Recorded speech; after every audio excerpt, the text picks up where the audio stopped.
हाल ही में राहुल गांधी ने वेस्ट बंगाल के इलेक्शन छोड़कर अंडमान एंड निकोबार गए थे, जिससे चाइना को बहुत बड़ा एडवांटेज मिलने वाला है। कैसे? ध्यान से समझना। अंडमान में भारत सरकार तकरीबन 80 से 90 हजार करोड़ के प्रोजेक्ट्स बना रही है, जिसमें हाईटेक पोर्ट्स, रनवे और इवन इंडियन आर्मी के एयर बेसेस तक शामिल है। और अंडमान में बेस बनाना एक मजबूरी है, क्योंकि ये नेशनल सिक्योरिटी का मुद्दा है। तो अंडमान एंड निकोबार के पास एक स्ट्रेट ऑफ मलक्का है और दुनिया का 20% और चाइना का 80% का ऑयल ट्रेड इसी रूट से होता है। यानी चाइना को टैकल करने के लिए इंडिया का स्टेट ऑफ हॉर्मुज तक बन सकता है। और ध्रुव राठी के सपोर्टर्स का कहना है कि चाइना के पास 3 और रूट्स हैं, जिससे चाइना उस रूट से जा सकता है।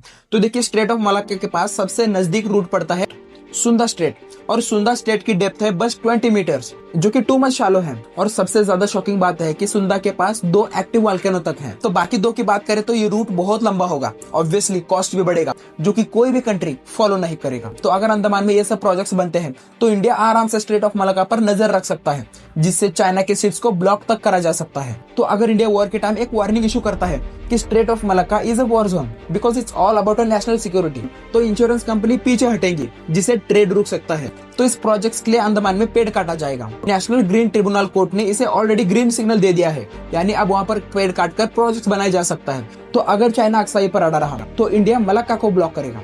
तो इसी वजह से राहुल गांधी विरोध कर रहे हैं। बाकी ये प्रोजेक्ट्स बनना चाहिए कि नहीं, आपके क्या थॉट्स है? Let me know in the comment. जय हिंद।